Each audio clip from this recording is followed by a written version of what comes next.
Bismillahirrahmanirrahim. Welcome to the new lecture of transfer of property act. पिछले दो lectures में हमने ड्यूटीज़ और राइट्स ऑफ सेलर के मुतालिक बात की थी। आज हम ड्यूटीज़ ऑफ बायर के मुतालिक बात करेंगे। यानी कि जब कोई बंदा कोई प्रॉपर्टी लेता है उसकी ड्यूटीज़ क्या बनती है, उसकी क्या क्या ज़िम्मेदारियाँ बनती हैं। बायर की सबसे पहली ज़िम्मेदारी ये बनती है to disclose all facts. Section 55 paragraph 5 clause A says that it is the duty of the buyer to disclose to the seller any fact as to the nature of the seller's interest in the property of which the buyer is aware. यानी कि section 55 paragraph number 5 class ए ये बयान करता है कि buyer यानी ख़रीदार की ये ज़िम्मेदारी है जो प्रॉपर्टी वो लेना चाहे उस प्रॉपर्टी के मुतालिक जितने हक़ाइक़ अगर बायर को मालूम हो तो उसकी ज़िम्मेदारी बनती है कि वो सेलर को आगाह कर दे इस प्रॉपर्टी की जो इंटरेस्ट है, इस प्रॉपर्टी की जो वैल्यू है उसके मुतालिक वो सेलर को आगाह कर दे। मगर कौन सी आगाही? But which he has reason to believe that the seller is not aware and which materially increases the value of such interest.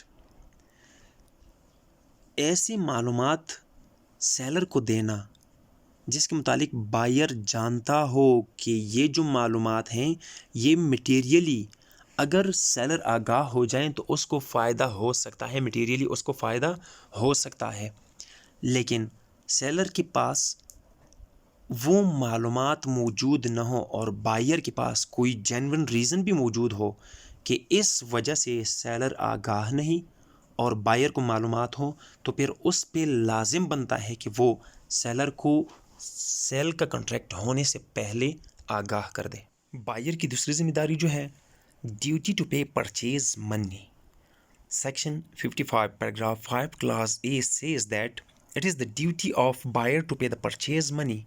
यानी जिस रकम के एवज़ वो यानी बायर कोई प्रॉपर्टी ले ख़रीद ले, वो बाउंड है, बायर जो है वो बाउंड है कि वो सेलर को पेमेंट कर दे, पैसे वो जो वाजिबुल अदा हैं वो रकम दे दें। The amount of any encumbrance existing at the time of purchase may be retained by the buyer and paid to the person entitled to. Buyer जो है वो पाबंद है कि वो सारी की सारी रकम सेलर को अदा करे, लेकिन अगर उस प्रॉपर्टी में किसी का कोई हक रहता हो तो जो बायर है वो वाजिबुल अदा रकम में से उतनी रकम रोक ले जितनी रकम उस प्रॉपर्टी पर किसी दूसरे बंदे की रहती हो, और फिर बायर उसी पैसे में से रोकी हुई रकम में से उस बंदे को पेमेंट कर दे। बिल फ़र्ज़ बतौर मिसाल अगर एक बंदा अपनी फ़्लैट फ़रोख्त करना चाहे, फ़रोख्त करते वक्त उसमें कोई किराएदार रह रहा हो और किराएदार ने उसे पेशगी अदा की हो, तो जब सौदा डन हो जाए जितनी की पेमेंट होनी हो उस पेमेंट में से ख़रीदार जो है वो किराएदार की एडवांस वाली रकम रोक कर किराएदार को अदा कर सकता है। नेक्स्ट ड्यूटी जो है liability for loss from destruction.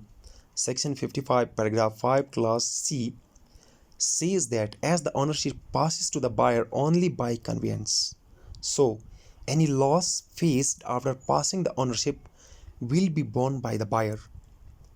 Section 55 paragraph 5 class C कहता है कि ऑनरशिप जो है किसी प्रॉपर्टी की, वो प्रॉपर्टी की मुंतकिली के बाद ऑनरशिप भी मुंतकिल हो जाती है बायर को, और जब कन्वेंस हो जाए, ऑनरशिप ट्रांसफ़र हो जाए बायर को, तो ज़ाहिरी बात है उसके बाद बायर ही जो है वो ऑनर बन जाता है।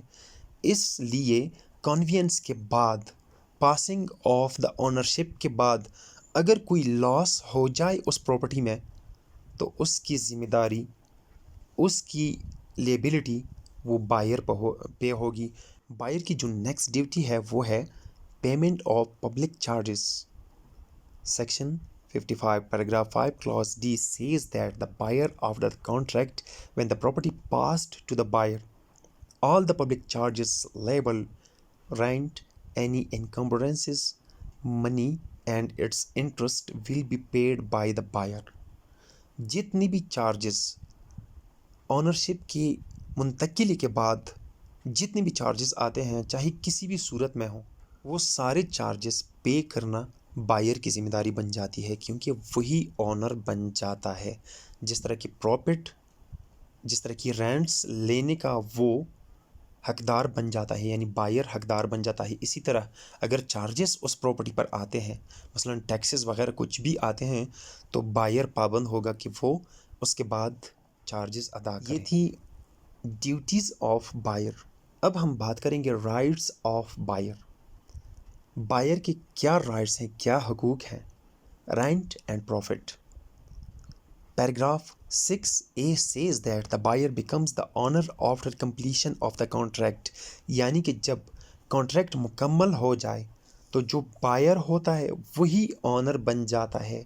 So he will be entitled to the profits and rents etcetera of the property, यानी कि उस प्रॉपर्टी पर जितनी भी रेंट्स आते हैं, जितनी भी उसकी आमदनी होगी, उस सारी रेंट्स का, उस सारी आमदनी का जो बायर हो यानी ऑनर, वही हकदार बन जाता है। बायर का दूसरा हक जो है वो बायर्स चार्ज है। Before the title goes to the buyer, जब तक कि टाइटल बायर को मुंतकिल नहीं हो जाता, the buyer has paid the purchase money. अगर इस सूरत में यानी टाइटल मुंतकिल होने से पहले अगर बायर ने परचेज मनी अदा की हो, he has a charge on the seller's interest in the property for the amount of money he has paid. जितने पैसे उसने अदा किए हों, जितनी रकम उसने अदा की हो सेलर को, उस प्रॉपर्टी में से जितनी इंटरेस्ट आती हो, उस इंटरेस्ट में से पैसों की अदायगी के बराबर बायर का हक बनता है कि वो सेलर से अपना हिस्सा वसूल कर ले, क्योंकि उसने पैसे अदा किए हैं, जब तक कि सेलर ने उसको टाइटल मुंतकिल न किया हो, उसे कब्ज़ा न दिया हो। उम्मीद है ये वीडियो आपको पसंद आई होगी, तो प्लीज़ चैनल को सब्सक्राइब कीजिए, वीडियो लाइक कीजिए, शेयर कीजिए। अपना ख्याल रखिए। अल्लाह हाफिज़।